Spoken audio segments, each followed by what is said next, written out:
الصلاۃ والسلام علیک یا رسول اللہ وسلم علیک یا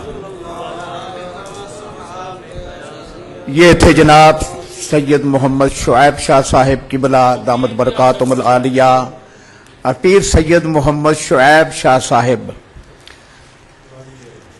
اب جس ہستی کو میں دعوت خطاب دے رہا ہوں وہ الحمدللہ مبلغ اسلام حضرت قبلہ پیر علاء الدین صاحب صدیقی دامت برکاتہم العالیہ، جو کہ نور ٹی وی کے چیئرمین بھی ہیں اور آستانہ عالیہ نیاریاں شریف کی عظیم روحانی شخصیت ہیں۔ ان کے نور نظر فرزند ارجمند جناب صاحبزادہ نور العارفین صاحب دامت برکاتہم العالیہ نقش بندی مجددی تشریف لاتے ہیں اور اپنے خیالات عالیہ کا اظہار فرماتے ہیں۔ نعرہ تکبیر، نعرہ رسالت، آستانہ عالیہ چورا شریف۔ الحمدللہ رب العالمین والعاقبۃ للمتقین، الصلاۃ والسلام علی اشرف الانبیاء والمرسلین وعلی آلہ واصحابہ اجمعین۔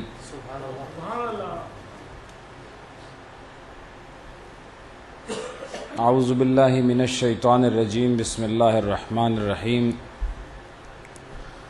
ربنا فاغفر لنا ذنوبنا وکفر عنا سیئاتنا وتوفنا مع الابرار، صدق اللہ مولانا العظیم وصدق رسولہ النبی الکریم۔ ان اللہ وملائکتہ یصلون علی النبی یا ایھا الذین آمنوا صلوا علیہ وسلموا تسلیما۔ اللہم صل علی سیدنا وحبیبنا محمد واصحاب سیدنا وحبیبنا محمد وبارک وسلم وصلی علیہ صلاۃ وسلام علیک یا رسول اللہ وعلی آلک واصحابک یا رحمۃ للعالمین۔ فخر المشائخ، زینت بزم روحانیت، حضرت فخر المشائخ قبلہ پیر سید شبیر شاہ صاحب مد ظل العالی زیب سجادہ آستانہ عالیہ مجددیہ نقشبندیہ چورا شریف، اور اسٹیج پر جلوہ افروز مقتدر معزز معروف علماء کرام، اور اس مرکز میں حاضری کا شرف حاصل کرنے والے جملہ وابستگان دربار عالیہ چورا شریف،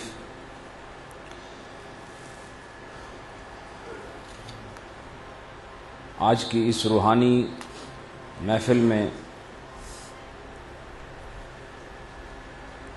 اللہ کے احسان سے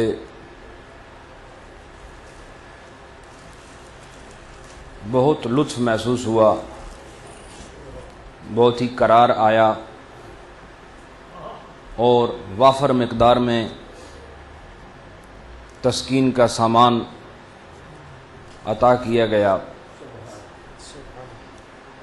اور مجھ سے قبل اجلہ علماء کرام نے، خطباء اعظام نے اپنے جوہر خطابت کے ساتھ آپ حضرات کی سماعت کو معزوز کیا۔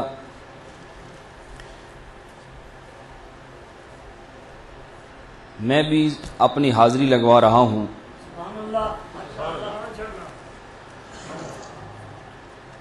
اور حاضری لگوانا ایک بڑا معروف سا جملہ ہے، لوگ کہتے ہیں ہم حاضری لگا رہے ہیں، تو حاضری تو لگ ہی جاتی ہے۔ آپ بھی حاضری لگانے آئے ہیں، جو آپ سن رہے ہیں آپ بھی تو حاضری لگانے کے لیے آئے ہیں، چونکہ اچھے مکتب میں، اچھے کالج میں طالب علموں کی حاضری لگائی جاتی ہے، ایسا ہے کہ نہیں؟ یہاں پر تو اس لیے حاضری لگائی جاتی ہے کہ فیس مکمل ہو جائے بچوں سے جو وصول کی جاتی ہے،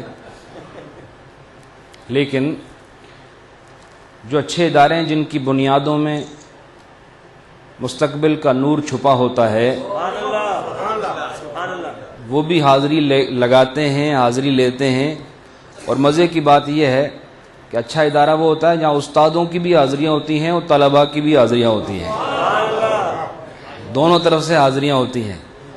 ایسا نہیں کہ صرف طلباء کی حاضری ہے. اور وہ ادارے جہاں پر استادوں کی حاضری نہیں لگتی وہ ناکام ہو جاتے ہیں، اور اس لیے ہماری بہت ساری مسجدیں ناکام ہیں. اس میں طالب علموں کی تو فہرست بڑی لمبی چوڑی ہے، لیکن استادوں کی جو حاضری اور غیر حاضری اس کا کوئی ریکارڈ نہیں ملتا. الحمدللہ یہاں جو بھی آتا ہے چاہے وہ 10 گھنٹے بھی بولے وہ حاضری لگا رہا ہوتا ہے، جو ایک لمحہ بولے وہ بھی حاضری لگا رہا ہوتا ہے. اور مزے کی بات یہ حاضری نہ ادھر بیٹھنے والے لگا رہے ہیں نہ ادھر لگا رہے ہیں، یہ ریکارڈ تو کہیں اور ہے، رجسٹر کہیں اور رکھا ہے. وہ دیکھنے والے دیکھ رہے ہیں کہ آنے والے کتنے آتے ہیں، سننے والے کتنے آتے ہیں، حاضریاں جانبین سے لگ رہی ہیں. کمال اس میں نہیں ہے کہ صرف حاضر ہو جاؤ، کمال اس میں ہے کہ جس کے ہاتھ میں رجسٹر ہے وہ قیامت کے دن بھی کہہ دے تیری حاضری ہم نے قبول کر لی ہے. کمال اس میں ہے کہ حاضری ہو لیکن حاضری قبول بھی تو ہو جائے. ہم یہ کہتے ہیں اس وقت رجسٹر جو ہے وہ قبلہ فقیر محمد رحمت اللہ علیہ کے ہاتھ میں ہے. ان کو پتا ہے کہ بات ہماری ہو رہی ہے، آستانہ ہمارا ہے، اس وقت کلام ہمارا ہو رہا ہے، ہمارا ایک شہزادہ وہاں موجود ہے.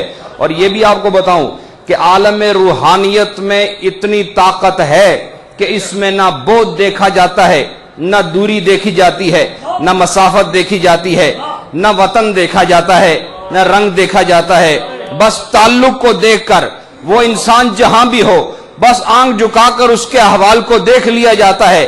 یہ روحانیت کی جان ہے. اور یہ آج کی بات نہیں، میں آپ کو بتاؤں، آپ مجھے بتائیں کہ وہ اس لمحے کو یاد رکھیں کہ جب حضرت عمر فاروق منبر مصطفیٰ پر جلوہ فروز ہیں اور نہاوند کی سرزمین پر حضرت ساریہ جنگ لڑ رہے ہیں، یہ وہاں سے بیٹھ کر اس جنگ کے میدان کو دیکھ رہے ہیں، خطابت بھی فرما رہے ہیں. یہ ان کا اپنا ایک تصرف ہے، اپنی ایک طاقت ہے، اپنی ایک ہمت ہے کہ وہ مدینے میں بیٹھ کر نہاوند کی سرزمین کو اپنی نگاہوں سے دیکھ رہے ہیں. تو میں یہ کہتا ہوں یہ کمال ان کا اپنا کمال نہیں، یہ عمر بن خطاب کی آنکھ نہیں ہے، یہ عمر بن خطاب کا نظارہ نہیں ہے، بلکہ یہ وہ نسبت مصطفیٰ ہے، یہ وہ حضور کی صحبت کا اثر ہے کہ یہ عمر بن خطاب پہلے بھی عمر تھا، لیکن جب اسے مصطفیٰ نے فاروق بنایا تو فاروق وہ ہوتا ہے جو فرق کر لیتا ہے. اب اس کی آنکھ بھی فرق کرتی ہے، اب اس کا کان بھی فرق کرنے والا ہے، اس کا دل بھی فرق کرنے والا ہے، اس کی زبان بھی فرق کرنے والی ہے. یہ مدینے میں بیٹھ کر نہاوند کی زمین کو دیکھ کر عالم روحانیت کی ایک حقیقت کو واشگاف انداز میں بیان فرما رہے ہیں. ہم بھی یہی کہتے ہیں کہ جب تعلق مضبوط ہوتا ہے، جب نسبت مکمل ہوتی ہے تو پھر تعلق کو دیکھ کر پھر جہاں بھی انسان ہوتا ہے وہاں تک نظر کو پہنچایا جاتا ہے. میں آپ کو بتا دینا چاہتا ہوں کہ اگر چورا شریف کے شہنشاہ حضرت قبلہ فقیر محمد رحمت اللہ علیہ اگر وہ اپنے ادنا غلام کو بھی اپنی نظر سے خالی نہیں چھوڑتے، بولو سبحان اللہ، اگر اپنے ادنا غلام کو بھی اپنی نگاہ سے خالی نہیں چھوڑتے تو مجھے بتاؤ وہ جو ان کے نقش قدم پر چل رہا ہے، وہ جو ان کی سیرت اپنائے ہوئے ہے، جس کے سر پر ان کی دستار رکھی ہے، جن کے چہرے پر ان کی داڑھی کا عکس بھی نظر آ رہا ہے، جن کے جسم پر ان کے لباس کی نورانی کیفیت بھی نظر آ رہی ہے، اس شہزادے کو وہ محروم کیسے چھوڑ سکتے ہیں؟ تو ہم یہی کہتے ہیں آج رجسٹر چورا شریف میں کھلا ہوا ہے، ان کی نگاہ ایک نگاہ سے وہ آنے والوں کو دیکھ رہے ہیں، ایک نگاہ سے بولنے والوں کو دیکھ رہے ہیں.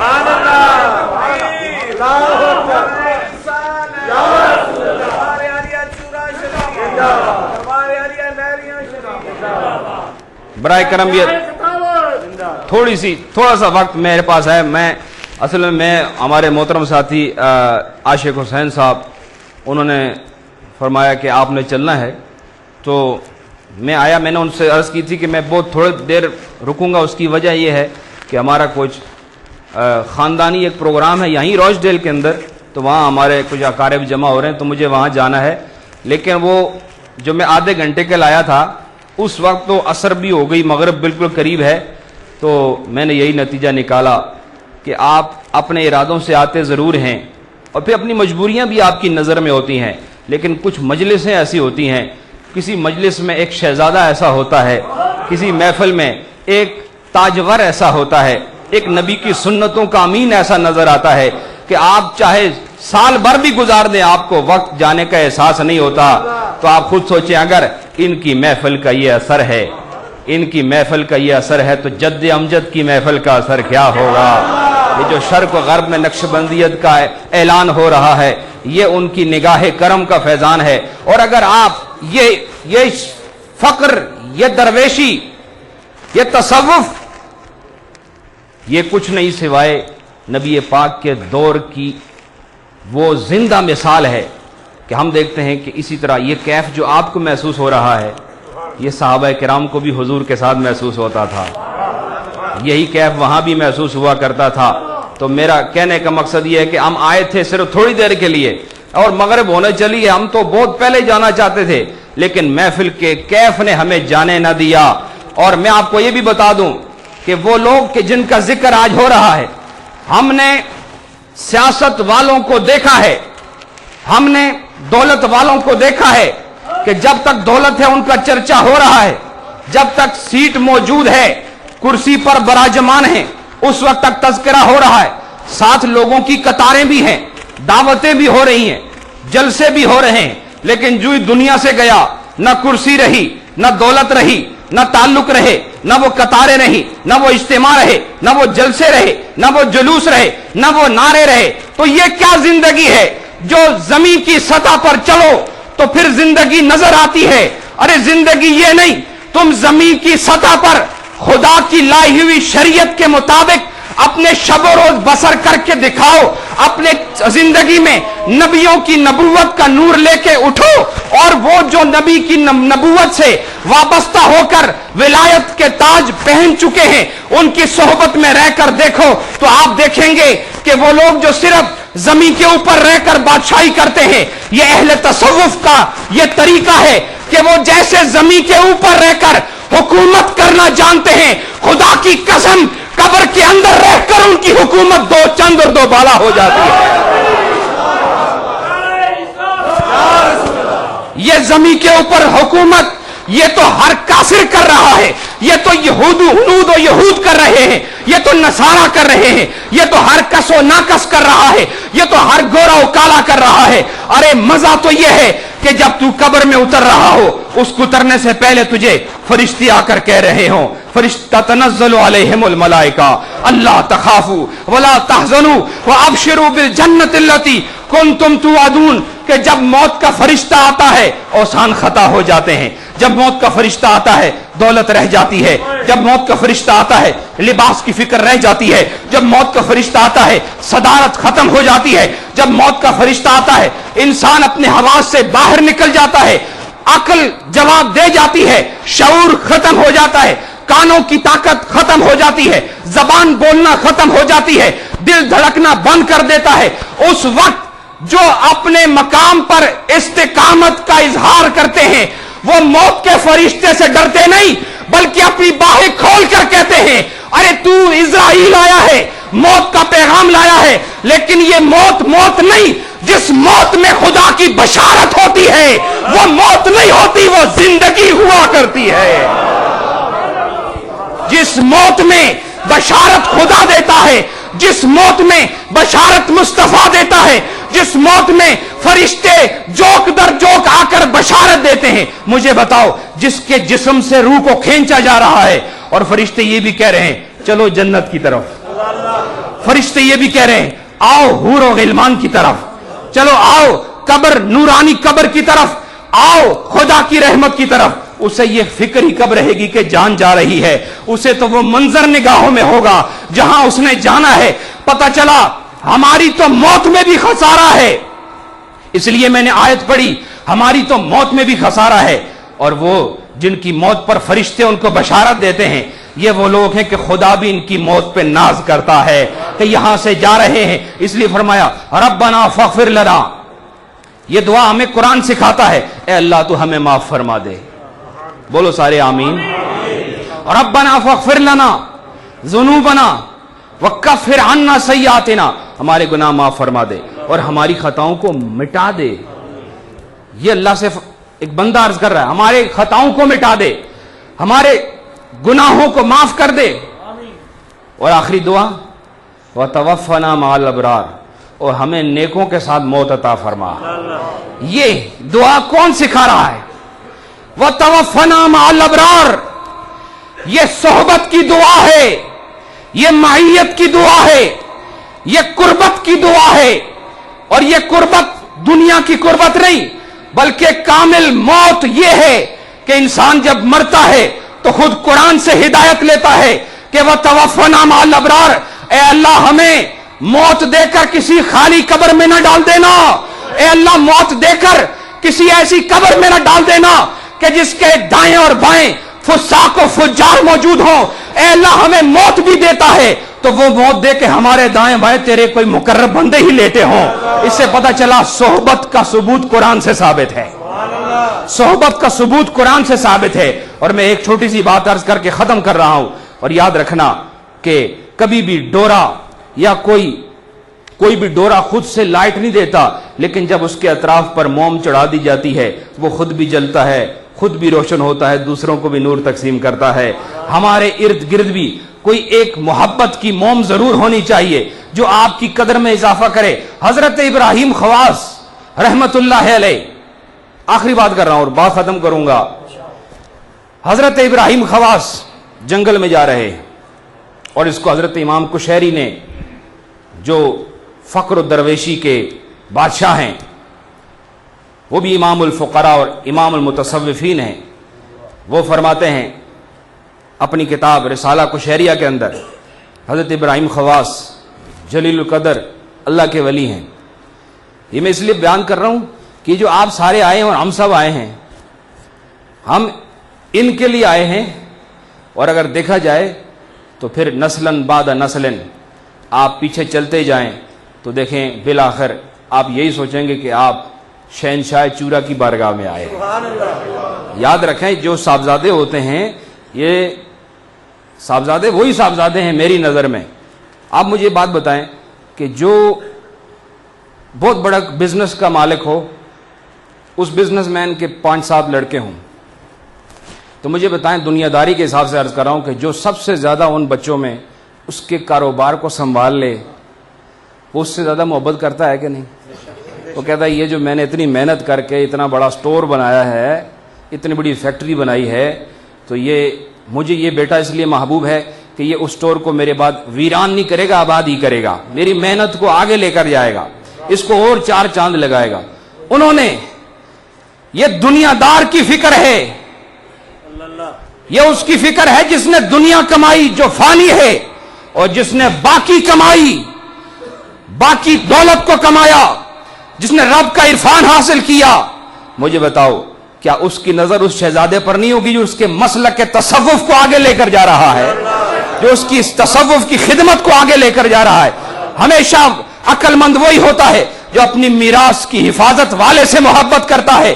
ہم ان سے محبت اس لیے کرتے ہیں کہ انہوں نے اپنی میراث کی حفاظت کر لی ہے، انہوں نے اس وراثت کو محفوظ کر لیا ہے. اور اگر یہ کمی پوری ہو جائے تو آستانوں کی رونق پھر سے بحال ہو سکتی ہے، اگر یہ حقیقت سمجھ لی جائے. اور میں عرض کر رہا تھا حضرت ابراہیم خواص جنگل میں سے جا رہے ہیں، تو جنگل میں سے جا رہے ہیں تو ایک عیسائی راہب وہ بھی آپ کے ساتھ ہو گیا، کہا میں بھی ساتھ چلوں گا. اس نے کہا ٹھیک ہے، اور دونوں نے کہا کہ ٹھیک ہے ساتھ چلیں گے، نہ تم کچھ کھاؤ گے نہ ہم کچھ کھائیں گے، نہ پینا ہے نہ کھانا ہے، اکٹھے چلنا ہے. تو یہ 7 دن تک مسلسل جنگل میں چلتے رہے. اور مزے کی بات، فقیر کا یہ کام ہوتا ہے، کیونکہ یہ فقیر محمد رحمت اللہ علیہ کی محفل ہے نا، تو اس لیے فقیر کی بات کر رہا ہوں. فقیر وہ ہوتا ہے جو اپنے ساتھ عیسائی کو بھی لے کر چلنا برداشت کرتا ہے. اور یہی کمال ہوتا ہے کہ جو غیر مسلم کو ساتھ لے کر چلتا ہے وہ مسلمانوں کو کس محبت سے ساتھ لے کر چلتا ہوگا. اور یہ وہ محبت ہے جو آپ کو یہاں کھینچ کر لائیے. تو 7 دن تک اور 7 راتیں جنگل میں چلتے رہے. اس راہب کی زندگی بھی دیکھو, وہ بھی کتنا پکا ہے, نہ وہ کچھ کھا رہا ہے نہ پی رہا ہے, نہ حضرت ابراہیم خواص کچھ کھا رہے ہیں نہ پی رہے ہیں. آخر 7 دن کے بعد اس عیسائی نے کہا بھائی 7 دن ہو گیا ہمیں کھاتے پیتے, اگر تم واقعی کو باکمال آدمی ہو تو کوئی دعا تو کرو کہ ہمیں کوئی کھانے پینے کا کچھ مل جائے. تو ابراہیم خواص نے کہا اچھا یہ بات ہے. آپ نے دعا کے لیے ہاتھ اٹھائے, دعا کے لیے ہاتھ اٹھائے, آپ نے دعا کی. جیسے ہی آپ نے دعا کی ایک غیب سے ایک تشت نمودار ہوا, اس کے اندر پانی بھی ہے, کھجورے بھی ہیں, اس میں گوشت بھی ہے, اور بھی جو بھی کھانے پینے کی ضرورت کی اشیاء تھی وہ آئیں. دونوں نے مل کر کھایا, دونوں مل کر کھائے, چل پڑے.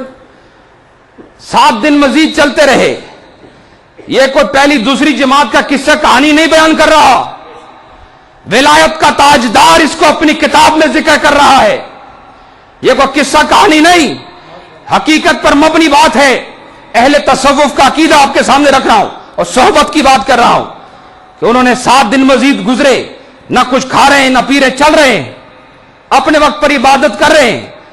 اور 7ویں دن حضرت ابراہیم خواص نے کہا اس نے مجھے کہا تھا دعا کے لیے, میں بھی تو ذرا اس کو کہوں, اسے ذرا تھوڑا لاجواب کیا جائے. کہا میں 7 دن تمہارے ساتھ چلا ہوں, اب تم بھی دعا کرو کہ کھانا آئے. میں نے دعا کی تھی, کھانا آیا تھا نا, بولو سارے, میں نے دعا کھانا, تم بھی دعا کرو کہ کھانا آ جائے, کوئی ہمارے کھانے پینے کا انتظام ہو جائے. تو کہا اچھا, کہا میں دعا کرتا ہوں. وہ ایک طرف ہو گیا, اپنی صلیب کو اتار کے ایک طرف رکھا, اور ایک طرف بیٹھ کر اس نے دعا کی. اور دعا کرنی تھی کہ ایک کے بجائے 2 تشت اتر آئے. بھائی بات سن رہے ہو میری؟ 2 تشت اتر آئے, ایک کی بجائے 2. حضرت ابراہیم خواص نے دیکھا تو آپ نے ہاتھ کھانے سے کھینچ لیا, دل میں اضطراب پیدا ہو گیا, دل محزون ہو گیا, دل بے قرار ہو گیا, اور کہا میں نہیں کھاتا. پوچھا کیا وجہ ہے؟ کہا بس میں نہیں کھا رہا. ایک طرف چل پڑے تو کہا کھانے نہ کھانے کا سبب کیا ہے؟ کہا مجھے یہ فکر نہیں کہ کھانا نہ ملا یا کھانا مل گیا, مجھے تو یہ ہے کہ میں تو اس کا مقرب ہوں, میں تو اس کا عابد ہوں, میں تو اس کا ساجد ہوں, میں تو اس کا صوفی ہوں, میں تو اس کا ولی ہوں, میں تو اس کا مقرب بندہ ہوں. میری دعا سے اگر غیب سے کوئی تشت آتا ہے تو یہ کوئی عجیب بات نہیں ہے, یہ ممکن ہے. اور میری ولایت اس بات کا استحقاق رکھتی ہے کہ میں اگر جنگل میں بھی کچھ مانگوں تو مجھے مل جائے. لیکن یہ جو عیسائی ہے اس کے کہنے پر میرے مقابلے میں 2 تشت اتارے گئے ہیں. سبب کیا ہے؟ آپ روٹھ کر جانے لگے تو عیسائی نے آپ کا ہاتھ پکڑ کے کہا ارے حضرت جائیے مت, یہ میری کرامت نہیں, دعا میں نے یوں کی تھی یا رب اگر یہ بندہ جو میرے ساتھ چل رہا ہے اگر تیری بارگاہ میں اس کا کوئی مقام ہے تو تو مجھے نہ دیکھ, اس کو دیکھ کر کھانا عطا کر دے. یہ کھانا میری دعا سے نہیں, آپ کی برکت سے عطا ہوا, یہ میرا کھانا نہیں ہے, یہ میری وجہ سے نہیں ہے. یاد رکھیں یہ جو 2 تشت آئے ہیں یہ آپ کے وسیلے سے دعا مانگی ہے تو آئے ہیں. اس سے پتہ چلا کہ کافر بھی ولیوں کے فیض سے بے فیض نہیں رہتا, لیکن اگر وہ کوئی صحیح کافر ہو تو کافر بھی صحیح ہونا چاہیے. میری بات سمجھ گئے کہ نہیں؟ کافر بھی صحیح ہونا چاہیے تبھی مسلمان. جو کافر بگڑا ہوا ابو جہل جیسا ہو پھر وہ اسلام نہیں لے کر آتا ہے. اس لیے کلمہ گو مسلمان بھی پکا مسلمان ہونا چاہیے وسیلے کے لیے. ایسے نرا ہوائی مسلمان نہیں چاہیے, ہمیں زمین پہ چلتا پھرتا مسلمان چاہیے جو حقیقت کو جانتا ہو, حقیقت کو سمجھتا ہو. الحمدللہ ہم نے ان سے تعلق جوڑا ہے جنہوں نے خدا سے تعلق جوڑا ہے. ہمارا ان کے ساتھ محبت ہے جنہیں خدا کے ساتھ محبت ہے. اور ہم یہی دعا کرتے ہیں کہ رب کائنات ہمیں نیک ہستیوں کے توسل سے دنیا میں بھی کامیاب فرمائے, آخرت میں بھی کامیاب فرمائے. جو کچھ علماء حق نے بیان کیا اللہ اس سب پر ہم سب کو عمل کرنے کی توفیق عطا فرمائے. اور بالخصوص حضرت قبلہ پیر شبیر علی شاہ صاحب مد ذل العالی, اللہ تعالیٰ ان کا سایہ عاطفت, ان کا سایہ رحمت, ان کا سایہ مودت, ان کا سایہ شفقت ہم پر اور تمام مریدین دربار عالیہ چورا شریف پر تادیر قائم دائم فرمائے. وآخر دعوانا الحمدللہ رب العالمین.